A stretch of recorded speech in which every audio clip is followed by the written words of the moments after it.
वाजपेयी का जन्म 25 दिसंबर 1924 को मध्य प्रदेश के ग्वालियर में एक कान्यकुब्ज ब्राह्मण परिवार में हुआ था। उनकी माता कृष्णा देवी और पिता कृष्ण बिहारी वाजपेयी थे। उनके पिता अपने गृह नगर में एक स्कूल शिक्षक थे। उनके दादा श्यामलाल वाजपेयी उत्तर प्रदेश के आगरा जिले के अपने पैतृक गांव बटेश्वर से ग्वालियर के पास मुरैना चले गए थे। वाजपेयी ने अपनी स्कूली शिक्षा ग्वालियर के सरस्वती शिशु मंदिर में की। 1934 में उनके पिता के हेडमास्टर के रूप में शामिल होने के बाद उन्हें उज्जैन जिले के बारनगर में Anglo vernacular middle AVM school में भर्ती कराया गया था।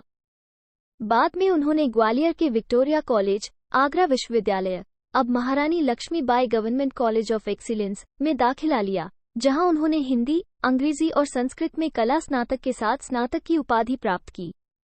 उन्होंने डीएवी कॉलेज, कानपुर, आगरा विश्वविद्यालय से राजनीति विज्ञान में मास्टर ऑफ आर्ट्स के साथ स्नातकोत्तर की पढ़ाई पूरी की। उनकी सक्रियता ग्वालियर में आर्य समाज आंदोलन की युवा शाखा आर्य कुमार सभा से शुरू हुई, जिसके वे 1944 में महासचिव बने। वो 1939 में एक स्वयंसेवक के रूप में राष्ट्रीय स्वयंसेवक संघ (आरएसएस) में भी शामिल हुए। बाबा साहेब अप्टे से प्रभावित होकर उन्होंने 1940 से 1944 के दौरान आरएसएस के अधिकारी प्रशिक्षण शिविर में भाग लिया और 1947 में प्रचारक पूर्णकालिक कार्यकर्ता के लिए आरएसएस शब्दावली बन गए। विभाजन के दंगों के कारण उन्होंने कानून की पढ़ाई छोड़ दी। उन्हें एक विस्तारक, एक परिवीक्षाधीन प्रचारक के रूप में उत्तर प्रदेश भेजा गया और जल्द ही उन्होंने दीनदयाल उपाध्याय के समाचार पत्रों राष्ट्रधर्म, एक हिंदी मासिक, पांचजन्य, एक हिंदी साप्ताहिक और दैनिक स्वदेश और वीर अर्जुन के लिए काम करना शुरू कर दिया। 1942 तक 16 साल की उम्र में वाजपेयी राष्ट्रीय स्वयंसेवक संघ (आरएसएस) के सक्रिय सदस्य बन गए।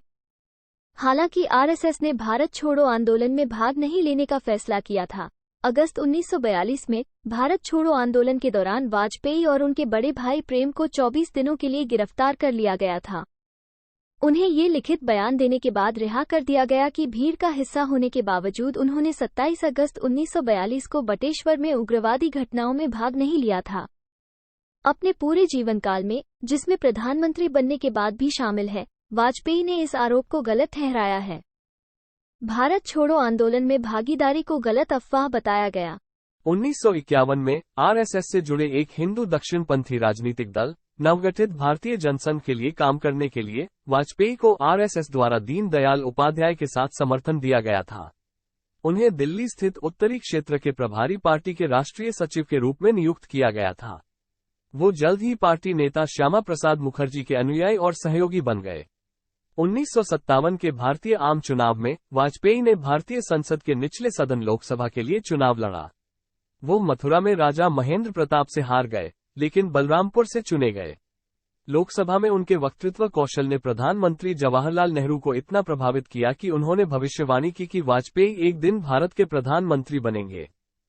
वाजपेयी के वक्तृत्व कौशल ने उन्हें जनसंघ की नीतियों के सबसे प्रभावशाली रक्षक होने की प्रतिष्ठा दिलाई। दीनदयाल उपाध्याय की मृत्यु के बाद जनसंघ का नेतृत्व वाजपेयी के हाथ में आ गया। वो 1968 में जनसंघ के राष्ट्रीय अध्यक्ष बने। नानाजी देशमुख, बलराज मधोक और लालकृष्ण आडवाणी के साथ पार्टी चला रहे थे। 1975 में प्रधानमंत्री इंदिरा गांधी द्वारा लगाए गए आंतरिक आपातकाल के दौरान कई अन्य विपक्षी नेताओं के साथ वाजपेयी को भी गिरफ्तार किया गया था। शुरुआत में बेंगलुरु में नजरबंद रहने के बाद वाजपेयी ने खराब स्वास्थ्य के आधार पर कारावास की अपील की और उन्हें अस्पताल ले जाया गया। दिल्ली में दिसंबर 1976 में वाजपेयी ने एबीवीपी के छात्र कार्यकर्ताओं को हिंसा और अव्यवस्था फैलाने के लिए इंदिरा गांधी से बिना शर्त माफी मांगने का आदेश दिया। एबीवीपी के छात्र नेताओं ने उनके आदेश को मानने से इनकार कर दिया। गांधी जी ने 1977 में आपातकाल की स्थिति को समाप्त कर दिया। बीजेएस सहित पार्टियों का एक गठबंधन जनता पार्टी बनाने के लिए एक साथ आया, जिसने 1977 के आम चुनाव में जीत हासिल की। गठबंधन के चुने हुए नेता मोरारजी देसाई प्रधानमंत्री बने। वाजपेयी ने देसाई के मंत्रिमंडल में विदेश मंत्री या विदेश मंत्री के रूप में कार्य किया। विदेश मंत्री के रूप में वाजपेयी 1977 में संयुक्त राष्ट्र महासभा में हिंदी में भाषण देने वाले पहले व्यक्ति बने। 1979 में देसाई और वाजपेयी ने इस्तीफा दे दिया, जिससे जनता पार्टी का पतन हो गया।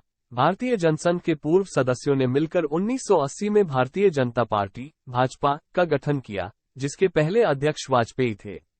ऑपरेशन ब्लू स्टार के नेतृत्व में संघ परिवार द्वारा कई विरोध प्रदर्शन हुए, जिसमें सरकारी कार्रवाई की कमी के विरोध में और भारतीय सेना को स्वर्ण मंदिर में भेजने की मांग के लिए भारतीय जनता पार्टी के लालकृष्ण आडवाणी और वाजपेयी के नेतृत्व में एक मार्च भी शामिल था। 1984 के आम चुनाव प्रधानमंत्री इंदिरा गांधी की उनके सिख अंगरक्षकों द्वारा हत्या के मद्देनजर हुए थे। हालांकि उन्होंने 1977 और 1980 का चुनाव नई दिल्ली से जीता था, लेकिन चुनाव के लिए वाजपेयी अपने गृह नगर ग्वालियर चले गए। विद्या राजदान को शुरू में कांग्रेस आई का उम्मीदवार माना जा रहा था। इसके बजाय नामांकन दाखिल करने के आखिरी दिन ग्वालियर राजघराने के वंशज माधवराव सिंधिया को लाया गया। वाजपेयी केवल 29% वोट हासिल करके सिंधिया से हार गए। वाजपेयी के तहत भाजपा ने जनसंघ की हिंदू राष्ट्रवादी स्थिति को नरम किया, जनता पार्टी से अपने संबंध पर जोर दिया और गांधीवादी समाजवाद के लिए समर्थन व्यक्त किया। वैचारिक बदलाव से सफलता नहीं मिली। इंदिरा गांधी की हत्या ने कांग्रेस के लिए सहानुभूति पैदा की, जिससे चुनावों में भारी जीत हुई। भाजपा ने संसद में केवल 2 सीटें जीती। चुनाव में भाजपा के निराशाजनक प्रदर्शन के बाद वाजपेयी ने पार्टी अध्यक्ष पद छोड़ने की पेशकश की, लेकिन 1986 तक इस पद पर बने रहे। वो 1986 में मध्य प्रदेश से राज्यसभा के लिए चुने गए और थे संक्षेप में संसद में भाजपा के नेता।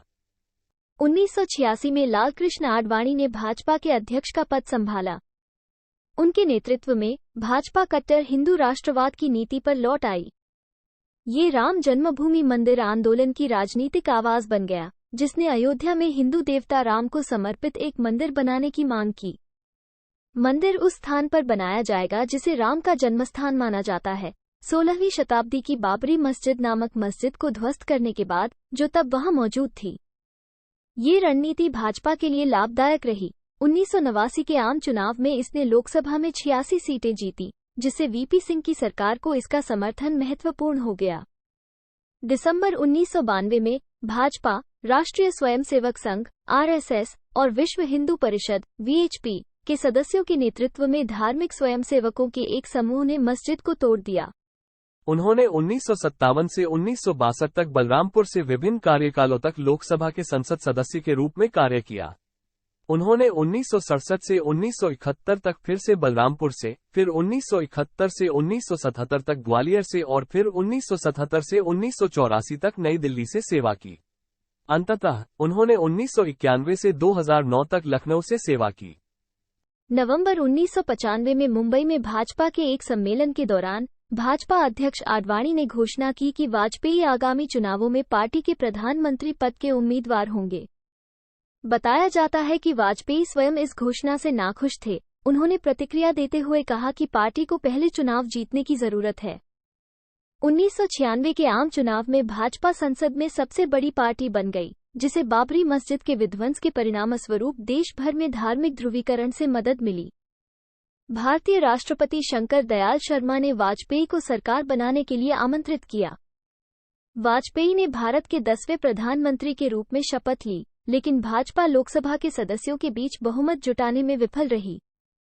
जब ये स्पष्ट हो गया कि उनके पास सरकार बनाने के लिए पर्याप्त समर्थन नहीं है, तो वाजपेयी ने 16 दिन बाद इस्तीफा दे दिया।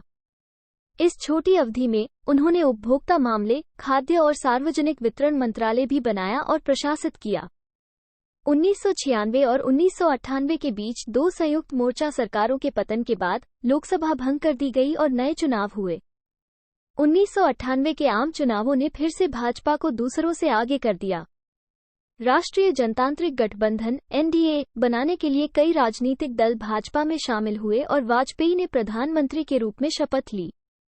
गठबंधन असहज था, क्योंकि शिवसेना के अलावा कोई भी अन्य दल भाजपा की हिंदू राष्ट्रवादी विचारधारा का समर्थन नहीं करता था। पार्टी के कट्टरपंथी धड़े और आरएसएस के वैचारिक दबाव का सामना करते हुए इस गठबंधन को सफलतापूर्वक प्रबंधित करने का श्रेय वाजपेयी को दिया जाता है। वाजपेयी की सरकार 1999 के मध्य तक 13 महीने तक चली, जब जयललिता के नेतृत्व में ऑल इंडिया अन्ना द्रविड़ मुनेत्र कड़गम (AIADMK) ने अपना समर्थन वापस ले लिया। सरकार 17 अप्रैल 1999 को लोकसभा में विश्वास प्रस्ताव के आगामी वोट में 1 वोट से हार गई। चूंकि विपक्ष नई सरकार बनाने के लिए संख्या बल जुटाने में असमर्थ था, इसलिए लोकसभा फिर से भंग कर दिया गया और नए चुनाव कराए गए। मई 1998 में भारत ने राजस्थान के पोखरण रेगिस्तान में 5 भूमिगत परमाणु परीक्षण किए। 1974 में अपने पहले परमाणु परीक्षण स्माइलिंग बुद्धा के 24 साल बाद 2 सप्ताह बाद पाकिस्तान ने अपने स्वयं के परमाणु परीक्षणों का जवाब दिया, जिससे ये घोषित परमाणु वाला सबसे नया देश बन गया। क्षमता। जबकि फ्रांस जैसे कुछ देशों ने भारत के रक्षात्मक परमाणु ऊर्जा के अधिकार का समर्थन किया, संयुक्त राज्य अमेरिका, कनाडा, जापान, ब्रिटेन और यूरोपीय संघ सहित अन्य ने भारत को सूचना, संसाधनों और प्रौद्योगिकी पर प्रतिबंध लगा दिया। तीव्र अंतर्राष्ट्रीय आलोचना और विदेशी निवेश और व्यापार में लगातार गिरावट के बावजूद परमाणु परीक्षण घरेलू स्तर पर लोकप्रिय थे। वास्तव में लगाए गए अंतर्राष्ट्रीय प्रतिबंध भारत को अपनी परमाणु क्षमता को हथियार बनाने से रोकने में विफल रहे। भारत और पाकिस्तान के खिलाफ अमेरिकी प्रतिबंध अंततः केवल 6 महीने के बाद हटा दिए गए। 1998 के अंत और 1999 की शुरुआत में वाजपेयी ने पाकिस्तान के साथ पूर्ण पैमाने पर राजनयिक शांति प्रक्रिया पर जोर देना शुरू किया। फरवरी 1999 में दिल्ली लाहौर बस सेवा के ऐतिहासिक उद्घाटन के साथ वाजपेयी ने कश्मीर विवाद और पाकिस्तान के साथ अन्य संघर्षों को स्थायी रूप से हल करने के उद्देश्य से एक नई शांति प्रक्रिया शुरू की। परिणामी लाहौर घोषणा में बातचीत, विस्तारित व्यापार संबंधों और आपसी मित्रता के प्रति प्रतिबद्धता व्यक्त की गई और परमाणु मुक्त दक्षिण एशिया के लक्ष्य की परिकल्पना की गई। इससे 1998 के परमाणु परीक्षणों से उत्पन्न तनाव कम हुआ, न केवल दोनों देशों के भीतर बल्कि दक्षिण एशिया और शेष विश्व में भी। एआईएडीएमके ने लगातार गठबंधन से हटने की धमकी दी थी और एआईएडीएमके महासचिव जयललिता को मनाने के लिए राष्ट्रीय नेता बार बार दिल्ली से चेन्नई जाते रहे।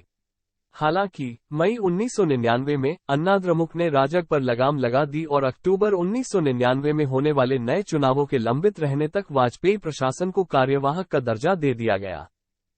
मई 1999 में कुछ कश्मीरी चरवाहों ने कश्मीर घाटी में आतंकवादियों और गैर वर्दीधारी पाकिस्तानी सैनिकों, जिनमें से कई के पास आधिकारिक पहचान और पाकिस्तानी सेना के कस्टम हथियार थे, की मौजूदगी का पता लगाया, जहां उन्होंने सीमावर्ती पहाड़ियों और मानवरहित सीमा चौकियों पर नियंत्रण कर लिया था।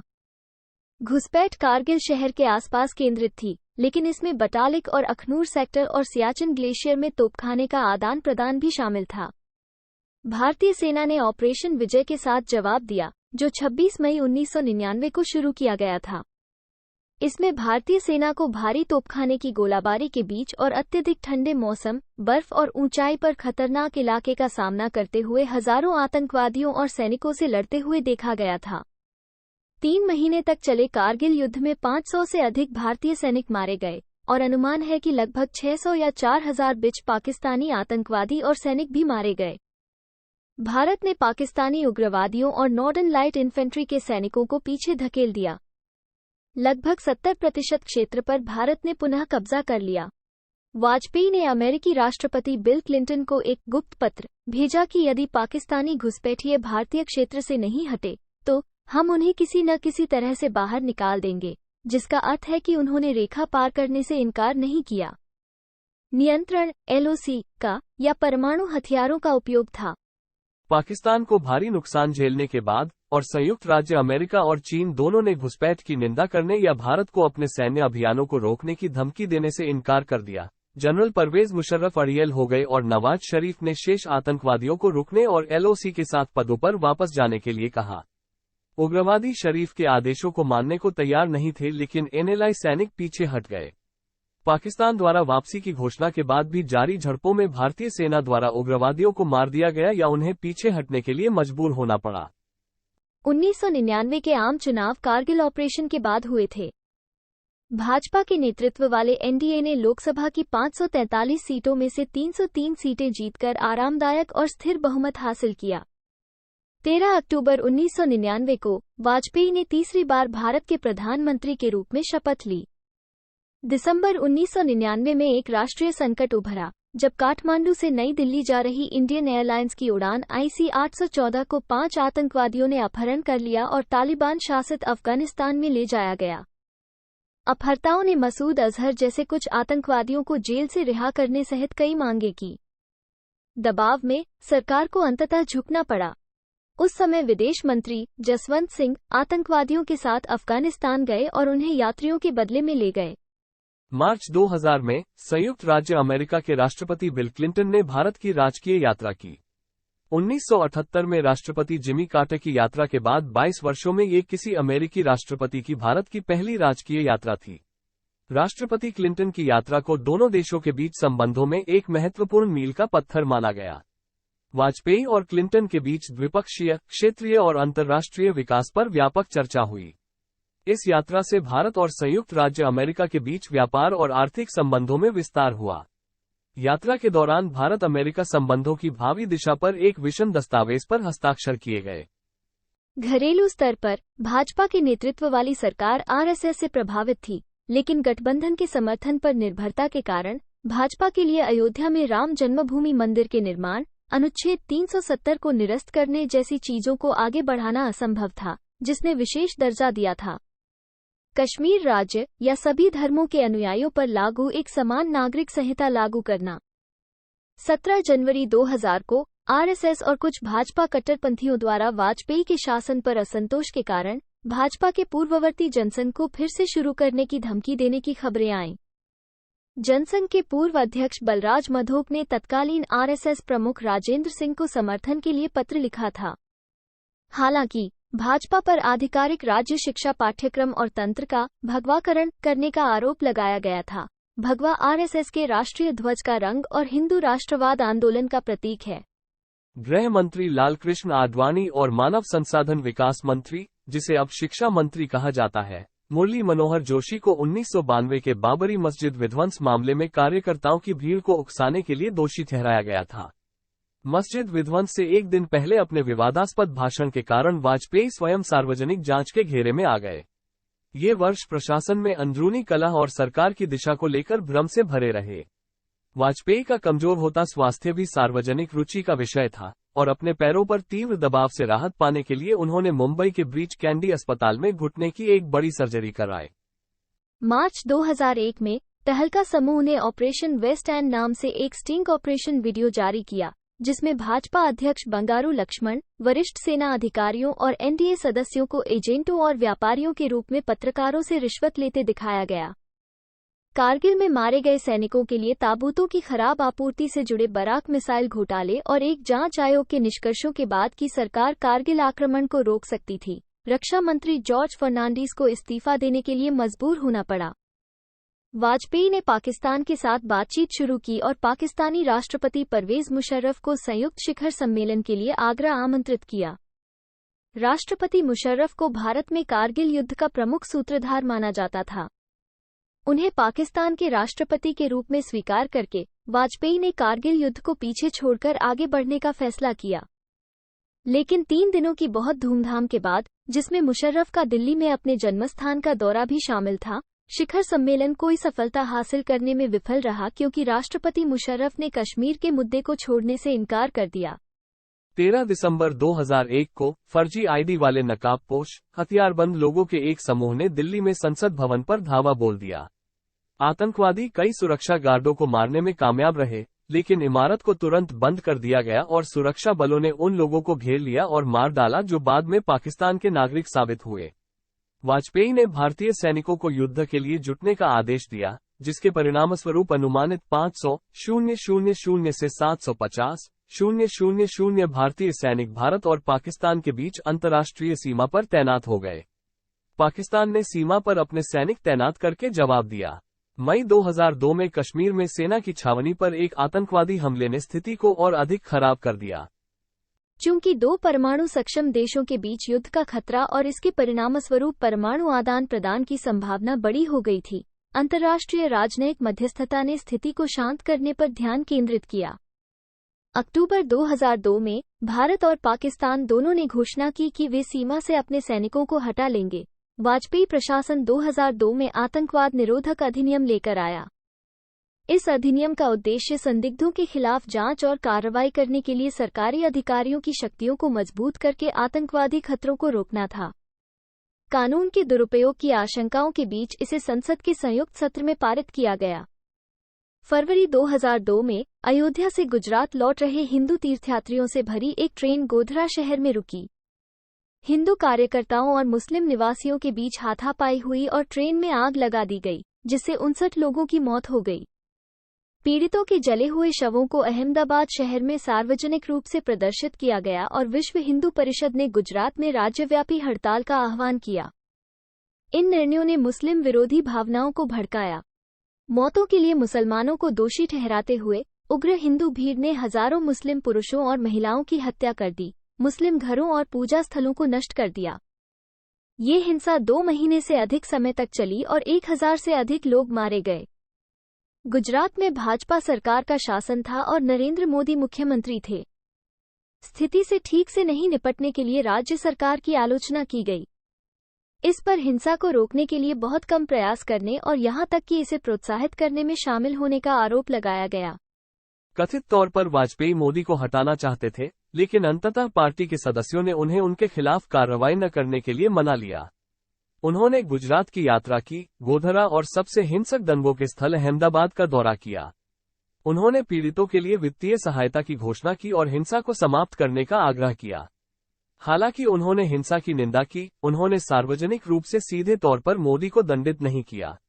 जब पूछा गया कि दंगे होने की स्थिति में मुख्यमंत्री को उनका क्या संदेश होगा, तो वाजपेयी ने जवाब दिया कि मोदी को नैतिक शासन के लिए राजधर्म, हिंदी का पालन करना चाहिए।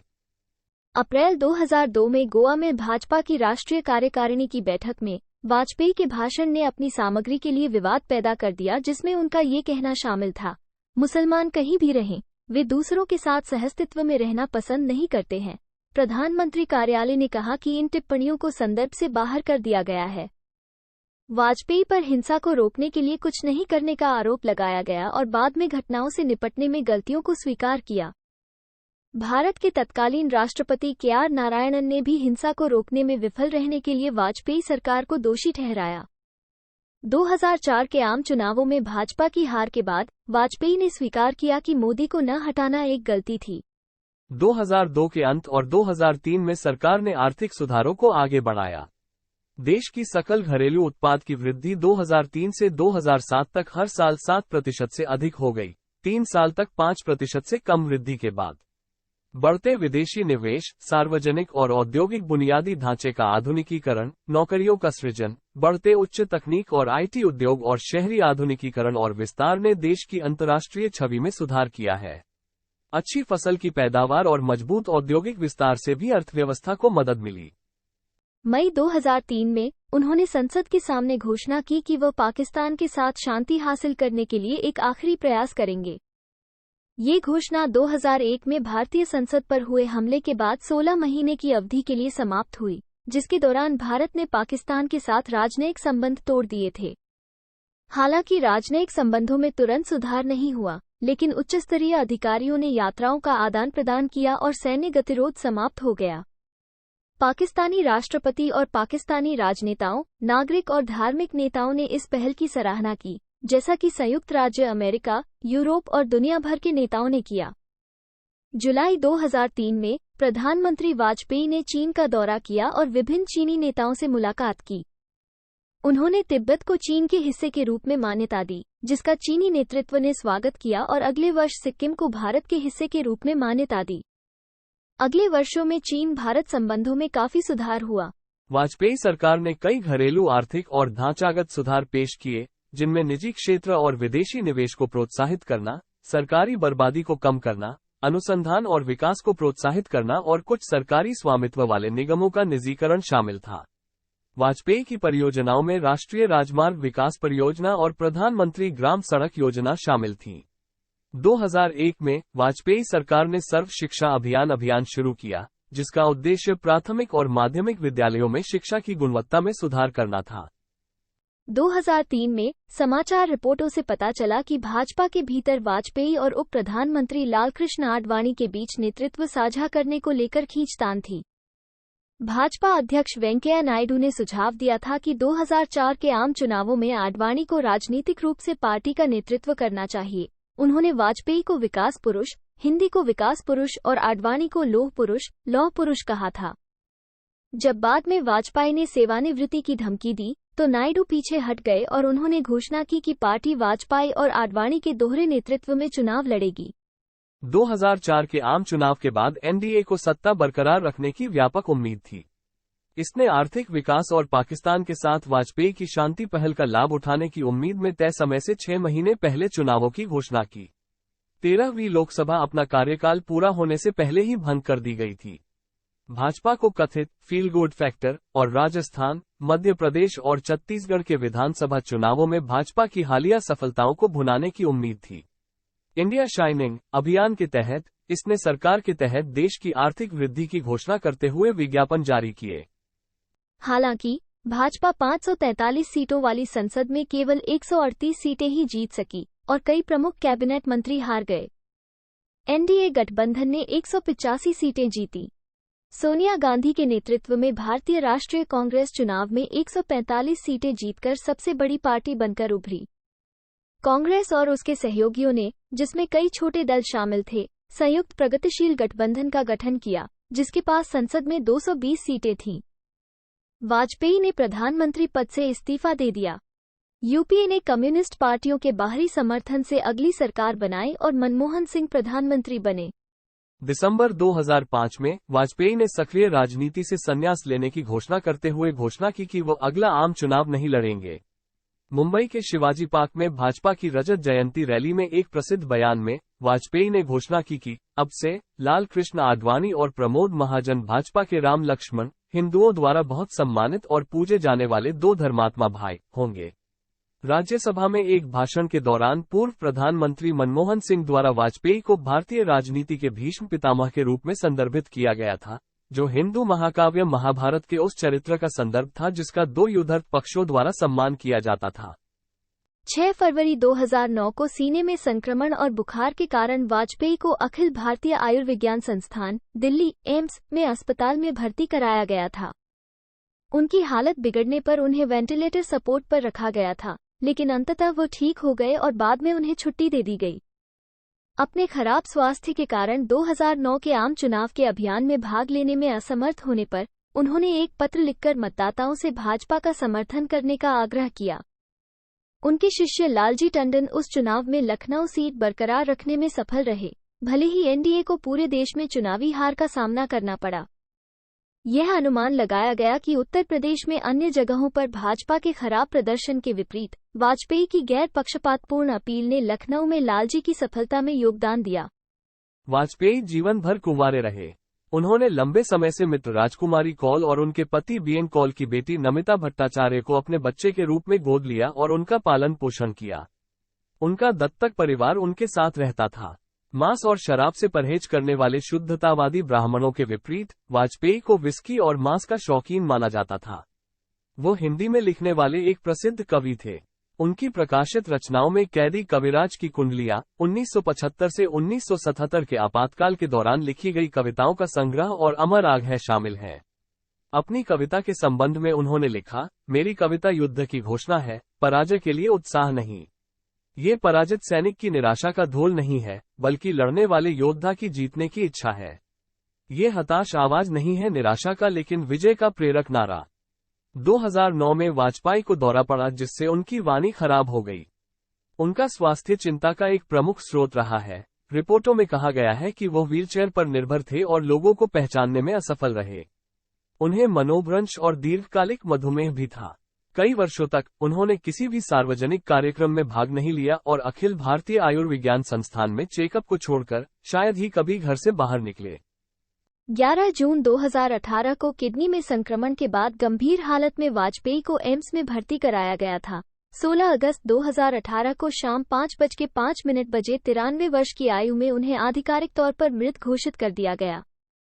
कुछ स्रोतों का दावा है कि उनकी मृत्यु पिछले दिन हो गई थी। 17 अगस्त की सुबह भारतीय ध्वज से लिपटा हुआ वाजपेयी का पार्थिव शरीर भारतीय जनता पार्टी मुख्यालय ले जाया गया, जहां पार्टी कार्यकर्ताओं ने दोपहर 1 बजे तक उन्हें श्रद्धांजलि दी। बाद में उस दोपहर 4 बजे राजघाट के पास राष्ट्रीय स्मृति स्थल पर पूरे राजकीय सम्मान के साथ वाजपेयी का अंतिम संस्कार किया गया और उनकी चिता को उनकी पालक बेटी नमिता कौल भट्टाचार्य ने मुखाग्नि दी। उनके अंतिम संस्कार में प्रधानमंत्री नरेंद्र मोदी और राष्ट्रपति रामनाथ कोविंद सहित हजारों लोग और कई गणमान्य व्यक्ति शामिल हुए। 19 अगस्त को कौल द्वारा उनकी अस्थियों को हरिद्वार में गंगा नदी में विसर्जित कर दिया गया। भारत ने वाजपेयी की मृत्यु पर शोक व्यक्त किया और सोशल मीडिया प्लेटफॉर्मों के माध्यम से हजारों श्रद्धांजलि दी गई। उनकी अंतिम यात्रा के दौरान हजारों लोगों ने उन्हें श्रद्धांजलि अर्पित की। केंद्र सरकार द्वारा पूरे भारत में 7 दिवसीय राजकीय शोक की घोषणा की गई। इस दौरान राष्ट्रीय ध्वज आधा झुका रहा। अफगानिस्तान, नई दिल्ली में पूर्व प्रधानमंत्री अटल बिहारी वाजपेयी के अंतिम संस्कार में पूर्व अफगान राष्ट्रपति हामिद करजई सहित कई विदेशी गणमान्य व्यक्ति उपस्थित थे। उन्होंने याद किया कि दिवंगत नेता उस समय हमें नागरिक विमान एयरबस की पेशकश करने वाले पहले व्यक्ति थे जब हम शुरुआत कर रहे थे। बांग्लादेश की प्रधानमंत्री शेख हसीना ने पूर्व भारतीय प्रधानमंत्री अटल बिहारी वाजपेयी के निधन पर गहरा सदमा व्यक्त किया और कहा कि यह बांग्लादेश के लोगों के लिए बहुत दुख का दिन है। वाजपेयी को श्रद्धांजलि देते हुए हसीना ने उन्हें भारत के सबसे प्रसिद्ध पुत्रों में से एक और बांग्लादेश में एक अत्यधिक सम्मानित व्यक्ति बताया। भूटान के राजा जिग्मे खेसर नामग्याल वांगचुक नई दिल्ली में अंतिम संस्कार समारोह में शामिल हुए। चीन, एक बयान में विदेश मंत्रालय ने कहा कि भारतीय नेता एक उत्कृष्ट भारतीय राजनेता थे और उन्होंने भारत चीन संबंधों के विकास में उत्कृष्ट योगदान दिया था। बयान में कहा गया, भारत सरकार और लोग तथा श्री वाजपेयी के रिश्तेदार। प्रधानमंत्री ली केक्यांग ने भारत के नेताओं को शोक संदेश भेजा है। इजराइल के प्रधानमंत्री बेंजामिन नेतन्याहू ने वाजपेयी को इजराइल का सच्चा मित्र बताते हुए अपनी संवेदना व्यक्त की। इजराइल के विदेश मंत्रालय ने भी वाजपेयी के निधन पर शोक व्यक्त किया और एक बयान में उन्हें इजराइल का सच्चा मित्र बताया। जापान, 2001 में वाजपेयी की जापान यात्रा को याद करते हुए जापानी प्रधानमंत्री शिंजो आबे ने कहा, जापान की सरकार और लोगों की ओर से मैं भारत सरकार और लोगों और शोक संतप्त परिवार के प्रति अपनी गहरी संवेदना व्यक्त करना चाहता हूं। महामहिम वाजपेयी ने 2001 में तत्कालीन प्रधानमंत्री के रूप में जापान का दौरा किया और जापान के एक अच्छे मित्र के रूप में हमारे दोनों देशों के बीच मित्रता में महत्वपूर्ण योगदान दिया। यह वही है जिन्होंने आज जापान भारत संबंधों की आधारशिला स्थापित की है। आबे ने वाजपेयी को भारत का एक प्रतिष्ठित नेता करार देते हुए कहा, मैं तहे दिल से प्रार्थना करता हूं कि उनकी आत्मा को शांति मिले। मॉरिशस, 17 अगस्त को मॉरिशस सरकार ने घोषणा की कि वाजपेयी के सम्मान में मॉरिशस और भारतीय दोनों झंडे आधे झुके रहेंगे। मॉरिशस में विश्व हिंदी सम्मेलन के दौरान प्रधानमंत्री प्रविंद जुगनौथ ने घोषणा की कि जिस साइबर टावर को मॉरिशस में स्थापित करने के लिए वाजपेयी ने योगदान दिया था, उसका नाम अब अटल बिहारी वाजपेयी टावर रखा जाएगा।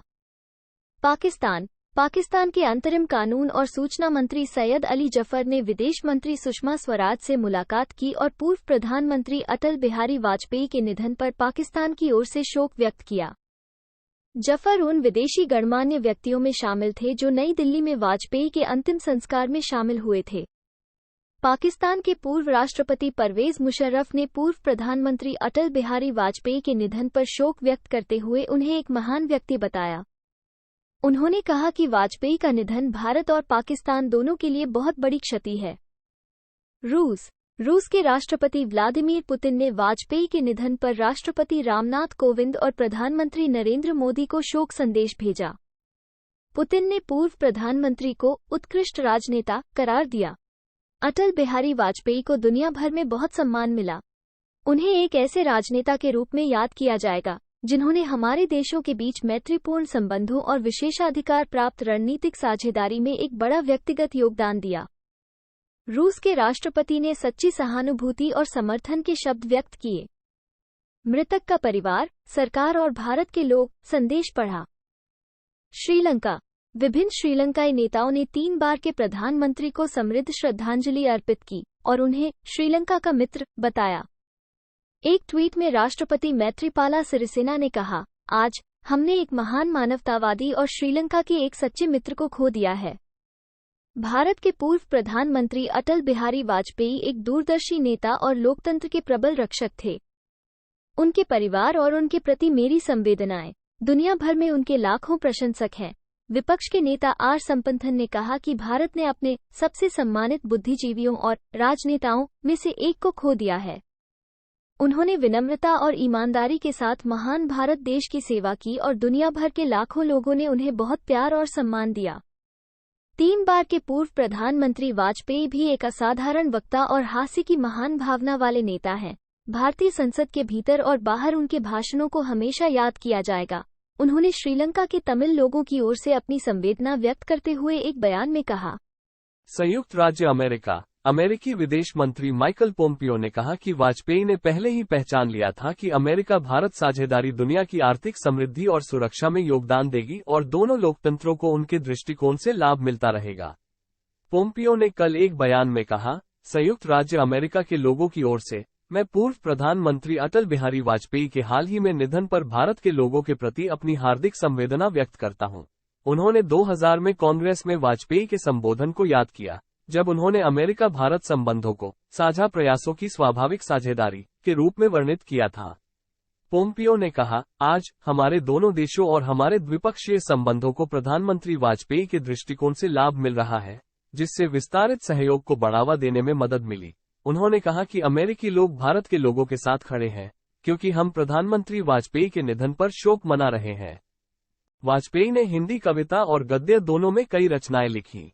उनके कुछ प्रमुख प्रकाशन नीचे सूचीबद्ध हैं। इनके अलावा उनके भाषणों, लेखों और नारों के विभिन्न संग्रह बनाए गए। गद्य राष्ट्रीय एकता 1961, भारत की विदेश नीति के नए आयाम 1979, गठबंधन की राजनीति कुछ लेख कुछ भाषा 1996, बिंदु बिंदु विचार 1997, निर्णायक दिन 1999, संकल्प काल 1999, विचार बिंदु हिंदी संस्करण 2000, आसियान और एशिया प्रशांत क्षेत्र पर भारत का परिप्रेक्ष्य 2003, न दैन्यम न पलायनम नई चुनौती, नया अवसर कविता कैदी कविराज की कुंडलियां अमर आग है 1994, मेरी 51 कविताएं 1995। इनमें से कुछ कविताओं को जगजीत सिंह ने अपने एल्बम संवेदना के लिए संगीतबद्ध किया था। क्या खोया क्या पाया, अटल बिहारी वाजपेयी, व्यक्तित्व और कविताएं 1999, वाजपेयी के मूल्य, दृष्टिकोण और श्लोक, भारत के भाग्य पुरुष 2001, 21 कविताएं 2003, चुनी हुई कविताएं 2012, वाजपेयी की कुछ चुनिंदा हिंदी कविताओं का अंग्रेजी अनुवाद 2013 में प्रकाशित हुआ था। नरेंद्र मोदी के प्रशासन ने 2014 में घोषणा की कि वाजपेयी के जन्मदिन 25 दिसंबर को सुशासन दिवस के रूप में मनाया जाएगा। दुनिया की सबसे लंबी सुरंग लेह मनाली राजमार्ग पर हिमाचल प्रदेश के रोहतांग में अटल सुरंग का नाम अटल बिहारी वाजपेयी के नाम पर रखा गया था। मांडोवी नदी पर भारत का तीसरा सबसे लंबा केबल आधारित पुल अटल सेतु का नाम उनकी स्मृति में रखा गया था। छत्तीसगढ़ सरकार ने नया रायपुर का नाम बदलकर अटल नगर कर दिया। भारत के फिल्म प्रभाग ने लघु वृत्तचित्र फिल्मों pride of India Atal Bihari Vajpayee 1998 और know your prime minister Atal Bihari Vajpayee 2003 का निर्माण किया है। दोनों गिरीश वैद्य द्वारा निर्देशित हैं, जो उनके व्यक्तित्व के विभिन्न पहलुओं का पता लगाते हैं। वाजपेयी असरानी की 1977 की भारतीय हिंदी भाषा की फिल्म चला मुरारी हीरो बनने में एक छोटी सी भूमिका में भी दिखाई देते हैं। 2019 में अमाश फिल्म्स के मालिक शिवा शर्मा और जीशान अहमद ने उल्लेख एनपी द्वारा लिखित पुस्तक द अनटोल्ड वाजपेयी के आधिकारिक अधिकार हासिल कर लिए, ताकि वे वाजपेयी के बचपन, कॉलेज जीवन और अंततः एक राजनेता बनने के जीवन पर आधारित एक बायोपिक बना सकें।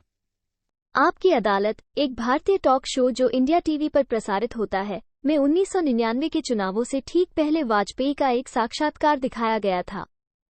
प्रधानमंत्री, शाब्दिक रूप से प्रधानमंत्री 2013 की एक भारतीय वृत्तचित्र टेलीविजन श्रृंखला जो एबीपी न्यूज पर प्रसारित हुई और भारतीय प्रधानमंत्रियों की विभिन्न नीतियों और राजनीतिक कार्यकालों को कवर करती है। इसमें अटल बिहारी वाजपेयी के 13 दिन एपिसोड में वाजपेयी का कार्यकाल भी शामिल है। 1996 से 1998 के दौरान सरकार और भारत, पोखरण द्वितीय और कारगिल युद्ध, और 2002 गुजरात दंगे और वाजपेयी सरकार का पतन। एच.डी. देवेगौड़ा का जन्म 18 मई 1933 को तत्कालीन माइसौर साम्राज्य, अब हसन, कर्नाटक के होलेनारासीपुरा तालुक के एक गांव हरदानहल्ली में हुआ था।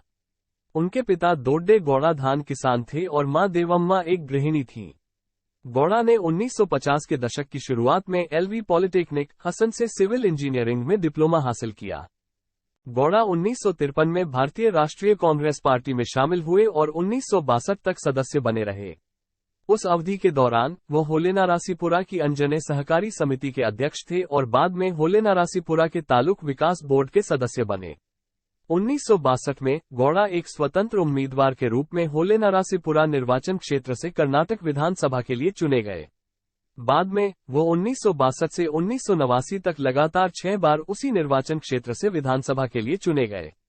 वो कांग्रेस विभाजन के दौरान कांग्रेस ओ में शामिल हो गए और मार्च 1972 से मार्च 1976 तक और फिर विधानसभा में विपक्ष के नेता के रूप में कार्य किया। नवंबर 1976 से दिसंबर 1977 तक आपातकाल 1975 से 1977 के दौरान उन्हें बेंगलोर सेंट्रल जेल में कैद किया गया था। गौड़ा जनता पार्टी की राज्य इकाई के 2 बार अध्यक्ष रहे।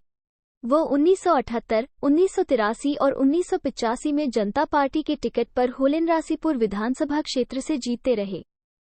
उन्होंने 1983 से 1988 तक कर्नाटक में रामकृष्ण हेगड़े के नेतृत्व वाली जनता पार्टी सरकार में मंत्री के रूप में कार्य किया।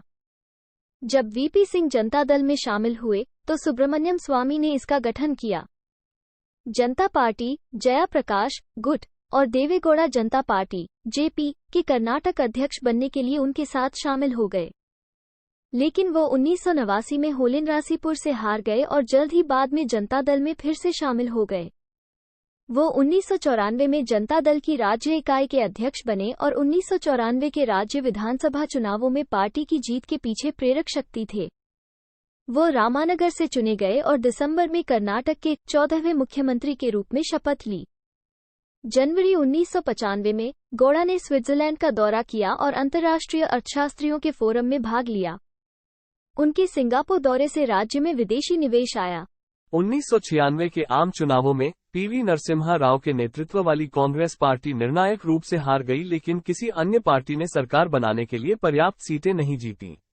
जब संयुक्त मोर्चा, गैर कांग्रेस और गैर भाजपा क्षेत्रीय दलों का एक समूह ने कांग्रेस के समर्थन से केंद्र में सरकार बनाने का फैसला किया, तो अप्रत्याशित रूप से देवेगौड़ा को सरकार का नेतृत्व करने के लिए चुना गया और वह भारत के 11वें प्रधानमंत्री बने। उन्होंने 1 जून 1996 को भारत के प्रधानमंत्री के रूप में पदभार संभाला और 21 अप्रैल 1997 तक पद पर बने रहे। इसके अलावा वो संयुक्त मोर्चा की संचालन समिति के अध्यक्ष थे, जो सत्तारूढ़ मोर्चे के सभी घटकों की नीति बनाने वाली सर्वोच्च संस्था थी। उन्हें दिल्ली मेट्रो परियोजना के वित्तीय समापन और विकास को गति देने का श्रेय दिया जा। जनता दल सेक्युलर की जड़ें वीपी सिंह द्वारा स्थापित जनता दल से जुड़ी हैं। जनता दल का गठन 1988 में छोटे विपक्षी दलों के साथ जनता पार्टी के विलय पर हुआ था। विश्वनाथ प्रताप सिंह 1989 में राष्ट्रीय मोर्चा सरकार का नेतृत्व करते हुए जनता दल से भारत के पहले प्रधानमंत्री बने। बाद में देवेगौड़ा और इंद्र कुमार गुजराल भी क्रमशः 1996 और 1997 में संयुक्त मोर्चा यूएफ गठबंधन सरकारों का नेतृत्व करते हुए प्रधानमंत्री बने। 1999 में जब पार्टी के कुछ वरिष्ठ नेताओं ने भारतीय जनता पार्टी भाजपा के नेतृत्व वाले एनडीए के साथ हाथ मिलाने का फैसला किया, तो पार्टी गुटों में विभाजित हो गई। मधु दंडवते और सिद्धारमैया सहित कई नेता देवेगौड़ा के नेतृत्व वाले जनता दल सेक्युलर गुट में शामिल हो गए, जो इस गुट के राष्ट्रीय अध्यक्ष बने। 1999 के आम चुनाव में वे हार गए। कर्नाटक में 2004 के चुनावों में सिद्धारमैया के नेतृत्व में उनकी पार्टी की किस्मत फिर से चमकी, जब जनता दल सेक्युलर ने 58 सीटें जीती और राज्य में सत्तारूढ़ गठबंधन का हिस्सा बन गया। बाद में पार्टी भाजपा के साथ जुड़ गई और 2006 में एक वैकल्पिक सरकार बनाई।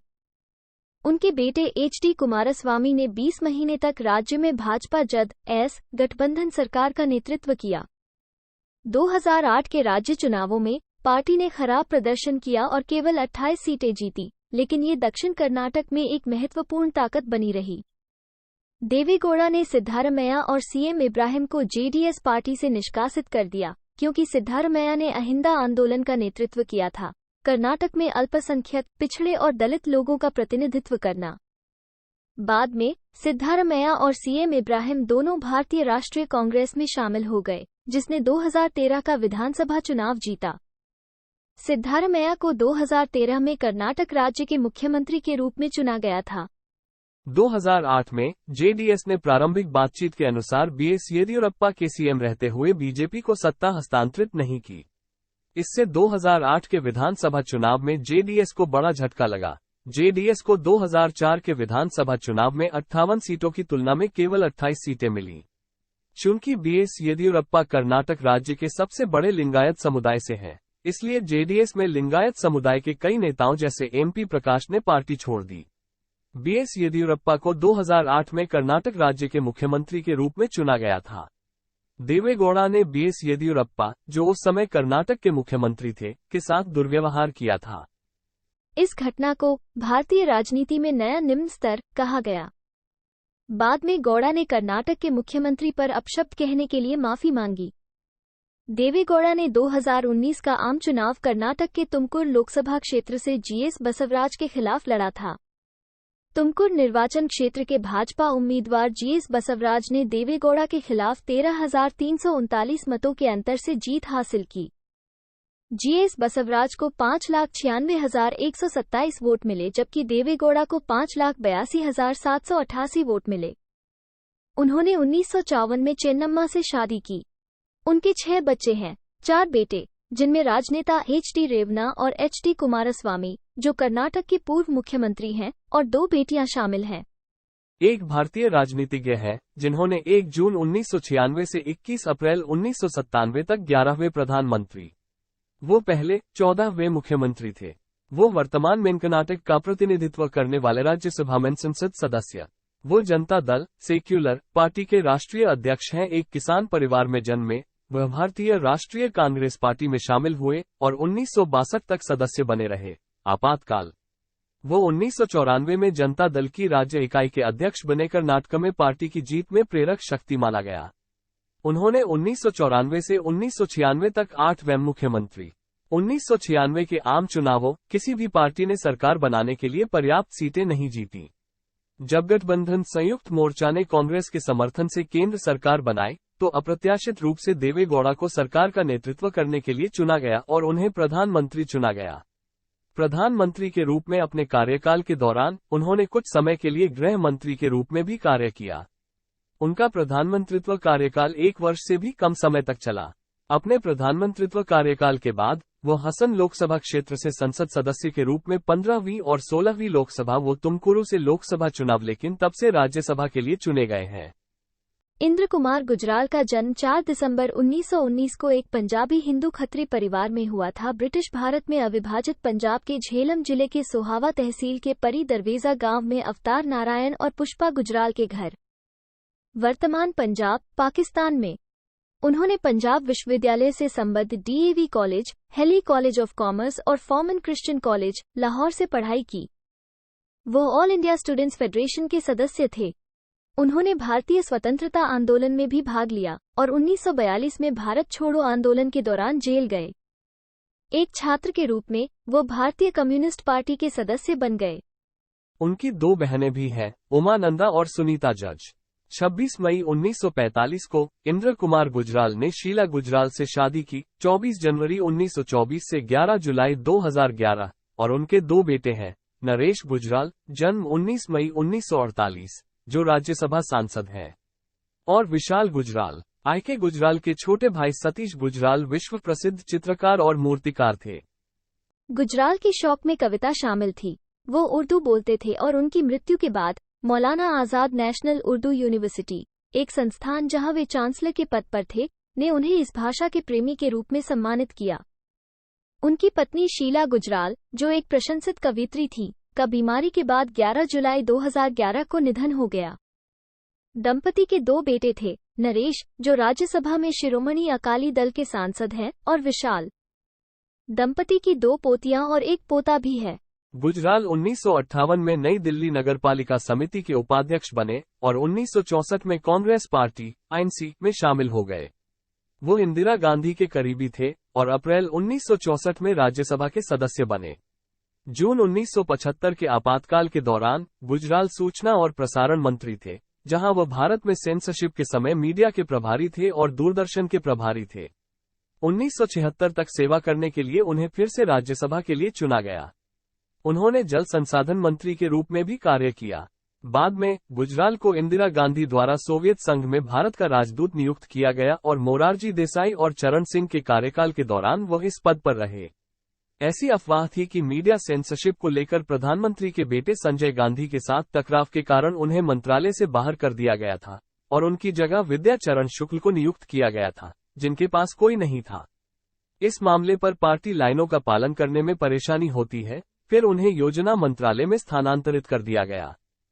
गुजराल ने 1980 के दशक में भारतीय राष्ट्रीय कांग्रेस पार्टी से इस्तीफा दे दिया। फिर वह जनता दल में शामिल हो गए। 1989 के भारतीय आम चुनाव में गुजराल पंजाब के जलंधर से चुने गए। उन्होंने प्रधानमंत्री वीपी सिंह की भारत की 11वीं कैबिनेट में विदेश मंत्री के रूप में कार्य किया। 1989 में सिंह ने उन्हें रुबैया सईद के 1989 के अपहरण के अपराधियों से बातचीत करने के लिए श्रीनगर भेजा। उन्होंने खाड़ी युद्ध के दौरान भी विवाद खड़ा किया, जब उन्होंने भारतीय प्रवासियों की सुरक्षा सुनिश्चित करने के लिए सद्भावना दिखाने के लिए सद्दाम हुसैन को गले लगाया। 1991 के भारतीय आम चुनाव में गुजराल ने बिहार के पटना से चुनाव लड़ा। हालांकि अनियमितताओं की शिकायतों के बाद चुनाव रद्द कर दिया गया था।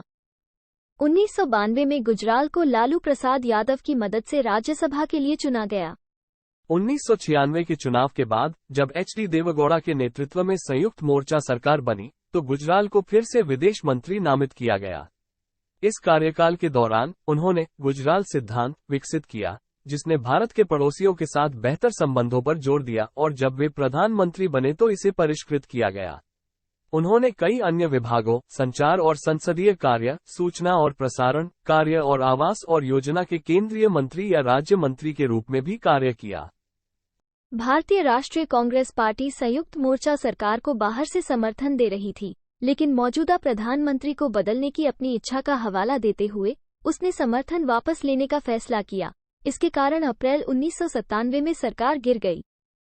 मध्यावधि चुनावों से बचने के लिए एक समझौता किया गया।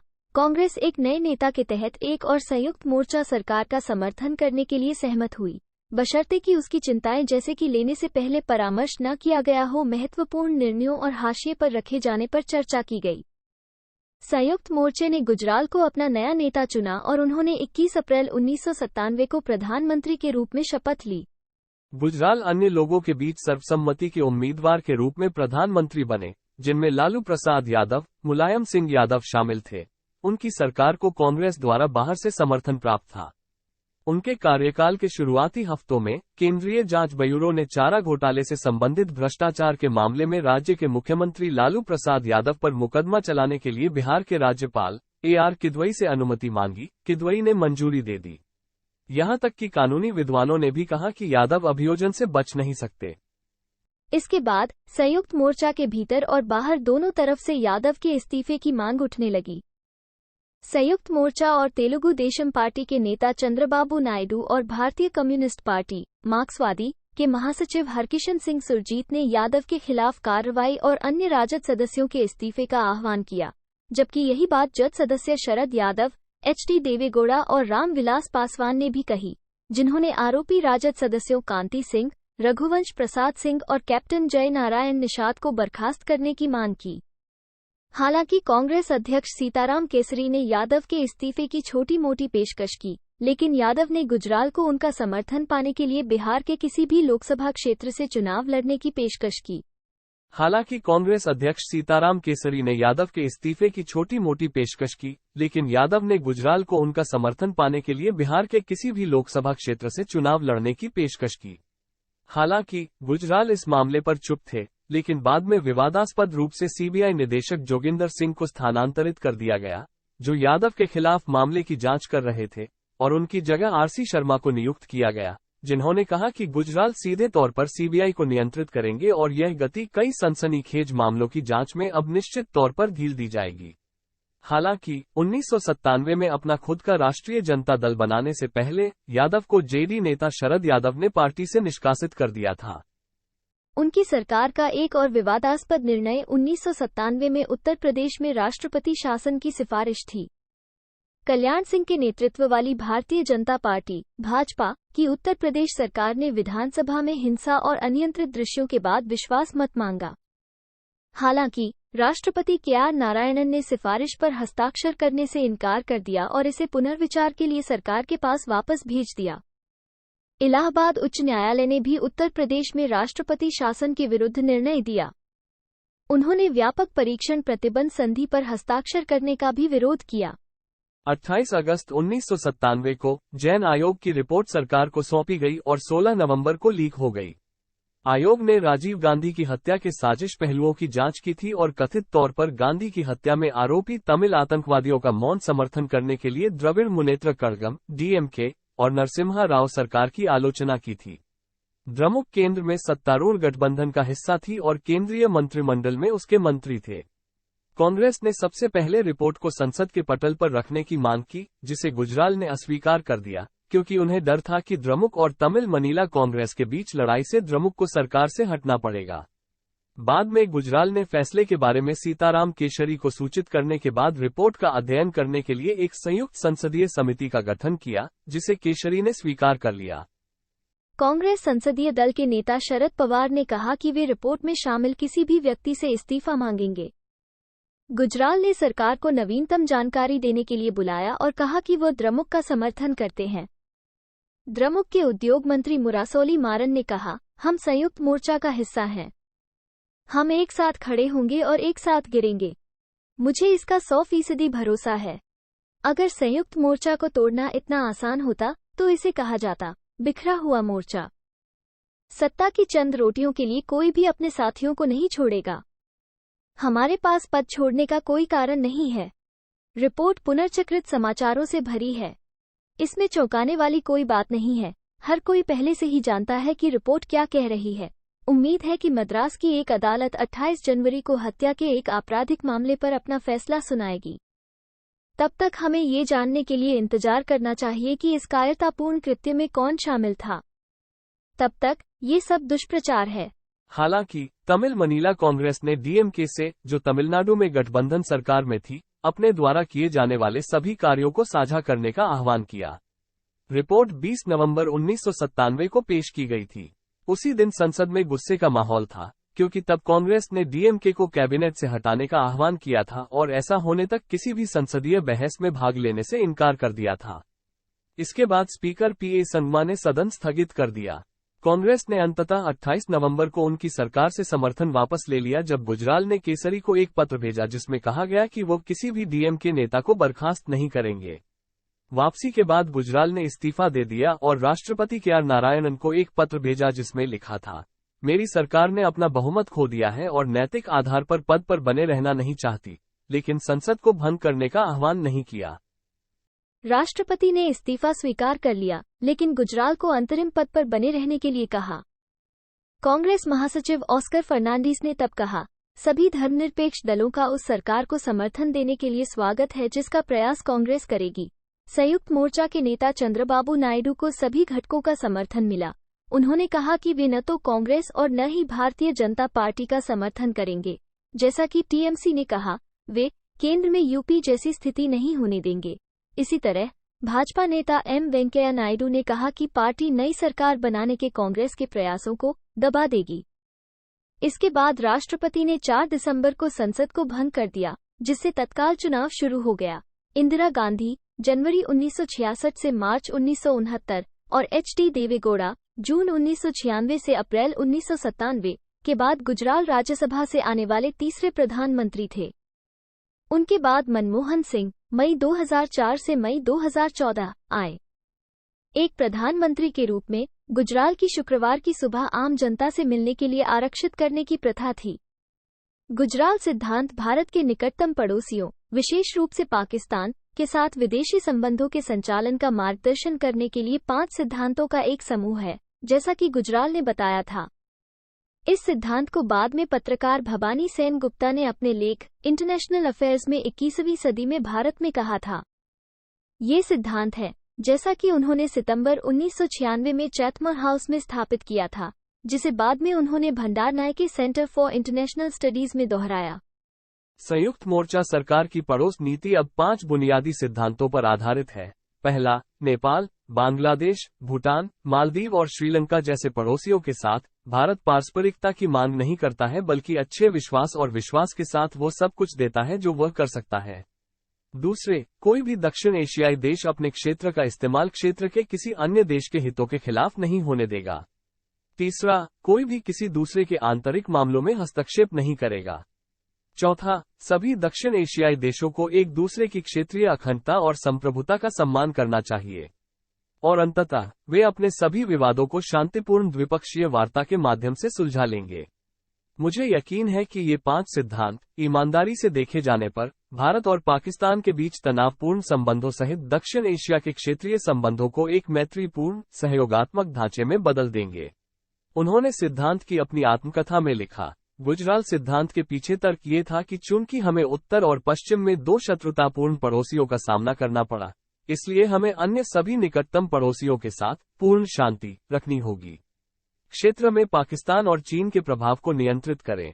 2000 के दशक में हमलों की एक श्रृंखला के बाद भारतीय मीडिया और सरकार ने कहा कि इसकी उत्पत्ति पाकिस्तान में हुई और इसकी योजना पाकिस्तान में बनाई गई, जिसकी परिणति 2008 के मुंबई हमलों के साथ हुई। भारतीय मीडिया द्वारा गुजराल सिद्धांत की आलोचना की गई। हमले के बाद इंडिया टुडे ने कहा कि लश्कर-ए-तैयबा जैसे पाकिस्तानी संगठनों के खिलाफ लक्षित गुप्त हमले एक क्षमता थी जिसे आई.के. गुजराल ने 1 दशक पहले प्रधानमंत्री के रूप में खत्म कर दिया था, जिसे पुनर्निर्माण में 1 साल से अधिक समय लगेगा। कहा जाता है कि गुजराल सिद्धांत का सबसे बड़ा झटका रो रिसर्च एंड एनालिसिस विंग की पाकिस्तान में ऑपरेशन चलाने की क्षमता पर पड़ा कमजोर प्रभाव था। उनके आदेश पर पाकिस्तान के रो के विशेष अभियान डेस्क को बंद कर दिया गया, जिससे भारत की खुफिया क्षमताओं में बड़ी कमी आ गई। कारगिल युद्ध शुरू होने से पहले विश्लेषकों ने बार बार इसे भारत की खुफिया विफलता के लिए सबसे महत्वपूर्ण कारक बताया है। कहा जाता है कि गुजराल की इस तरह के नतीजों के प्रति लापरवाही और भारत-पाक संबंधों पर अपनी छाप छोड़ने की चाहत के कारण उन्होंने ऐसा किया। हालांकि मीडिया में इसकी प्रशंसा भी की गई। आकस्मिक चुनाव फरवरी-मार्च 1998 में हुए। गुजराल ने शिरोमणि अकाली दल के समर्थन से जनता दल के उम्मीदवार के रूप में फिर से जालंधर से चुनाव लड़ा। अकाली दल, हालांकि भाजपा के नेतृत्व वाले गठबंधन का हिस्सा था, उसने गुजराल का समर्थन करने का विकल्प चुना क्योंकि अपने प्रधानमंत्रित्व कार्यकाल के दौरान गुजराल ने घोषणा की थी कि केंद्र सरकार 1980 और 1990 के दशक के दौरान पंजाब में उग्रवाद के खिलाफ खर्च को राज्य के साथ साझा करेगी। प्रधानमंत्री के रूप में अपना कार्यकाल समाप्त होने के बाद गुजराल क्लब डी मेरिट के सदस्य थे। फेफड़ों में संक्रमण का पता चलने के बाद गुजराल को 19 नवंबर 2012 को गुड़गांव, हरियाणा, राष्ट्रीय राजधानी क्षेत्र का हिस्सा में मेदांता अस्पताल में भर्ती कराया गया था। 1 वर्ष से अधिक डायलिसिस के बाद अस्पताल में भर्ती होने से कुछ दिन पहले उन्हें सीने में गंभीर संक्रमण हो गया था। अस्पताल में उनका स्वास्थ्य बिगड़ गया और बताया गया कि उनकी हालत बहुत गंभीर थी। 27 नवंबर को वह बेहोश हो गए और उनके मूत्र उत्पादन प्रणाली ने काम करना बंद कर दिया। गुजराल का उनके 93वें जन्मदिन से 4 दिन पहले 30 नवंबर 2012 को निधन हो गया। उनका पार्थिव शरीर अगले दिन दोपहर तक उनके आधिकारिक आवास 5 जनपथ पर पड़ा रहा। भारत सरकार ने 7 दिन के राजकीय शोक की घोषणा की और 6 दिसंबर तक आधिकारिक समारोह रद्द कर दिए। 1 दिसंबर को दोपहर के 3 बजे समता स्थल के पास उनका राजकीय अंतिम संस्कार किया गया। गृह मंत्री सुशील कुमार शिंदे ने संसद में उनकी मृत्यु की घोषणा की, जिसके बाद दोनों सदनों को स्थगित कर दिया गया। 3 दिसंबर को उनके लिए शोक सभा आयोजित की गई। राष्ट्रपति प्रणब मुखर्जी, प्रधानमंत्री मनमोहन सिंह, बिहार के मुख्यमंत्री नीतीश कुमार और राजद अध्यक्ष लालू प्रसाद यादव की प्रतिक्रियाएं आईं। अन्य तत्काल प्रतिक्रियाएं सांसदों की ओर से आईं। कानून मंत्री अश्विनी कुमार, वीरप्पा मोइली, गुलाम नबी आजाद। नवीन और नवीकरणीय ऊर्जा मंत्री फारूक अब्दुल्ला ने अपनी संवेदना व्यक्त की और कहा कि गुजराल एक राजनेता, राजनयिक और मानवतावादी थे जिन्हें राजनयिक और राजनीतिक क्षेत्र में उनकी कई उपलब्धियों के लिए याद किया जाएगा। जबकि रसायन और उर्वरक राज्य मंत्री श्रीकांत कुमार जैना ने कहा कि गुजराल एक असाधारण व्यक्तित्व, साहस और बुद्धि के मालिक थे और उन्होंने कहा, आज हम पूर्व प्रधानमंत्री श्री इंद्र कुमार गुजराल के निधन पर बेहद दुखी महसूस करते हैं, जो एक असाधारण व्यक्ति थे, साहस और बुद्धि। केंद्रीय मंत्रिमंडल ने एक बयान जारी किया जिसमें लिखा था, उनके निधन से भारत ने एक महान देशभक्त, एक दूरदर्शी नेता और एक स्वतंत्रता सेनानी खो दिया है। कांग्रेस अध्यक्ष सोनिया गांधी ने गुजराल के बेटे सांसद नरेश गुजराल को लिखा, दिवंगत नेता में राजनीतिक स्पेक्ट्रम में सद्भावना और मित्रता हासिल करने की क्षमता थी। ये गुण और उनके व्यक्तित्व की वास्तविक गर्मजोशी है जिसने उन्हें इतना व्यापक रूप से लोकप्रिय बनाया। भारत के प्रधानमंत्री, सांसद और राजदूत की प्रशंसा और सम्मान किया। श्रीलंका के राष्ट्रपति महिंदा राजपक्षे ने भारतीय प्रधानमंत्री मनमोहन सिंह को एक संदेश भेजा जिसमें उन्होंने लिखा, तेजी से वैश्वीकृत हो रही दुनिया में श्री गुजराल अपने समय से आगे थे। श्रीलंका को मजबूत बनाने में श्री आई.के. गुजराल के योगदान को हमेशा कृतज्ञतापूर्वक याद किया जाएगा। भारत श्रीलंका संबंध और क्षेत्रीय सहयोग। पाकिस्तानी प्रधानमंत्री राजा परवेज अशरफ ने भारत पाकिस्तान संबंधों को बढ़ावा देने में गुजराल की सराहनीय भूमिका का उल्लेख किया, जबकि उन्होंने ये भी कहा कि दक्षिण एशिया ने एक महान और प्रतिष्ठित राजनेता खो दिया है। बांग्लादेश की प्रधानमंत्री शेख हसीना ने अंतिम संस्कार के लिए अपनी अवामी लीग पार्टी के एक अज्ञात वरिष्ठ नेता को भेजा। सलमान खुर्शीद और लाल कृष्ण आडवाणी उनके अंतिम संस्कार में गणमान्य व्यक्तियों में से थे। अपने भाई सतीश गुजराल के साथ वो विश्व संविधान का मसौदा तैयार करने के लिए एक सम्मेलन बुलाने के समझौते पर हस्ताक्षर करने वालों में से एक थे। परिणाम स्वरूप मानव इतिहास में पहली बार पृथ्वी संघ के लिए संविधान का मसौदा तैयार करने और उसे अपनाने के लिए एक विश्व संविधान सभा बुलाई गई।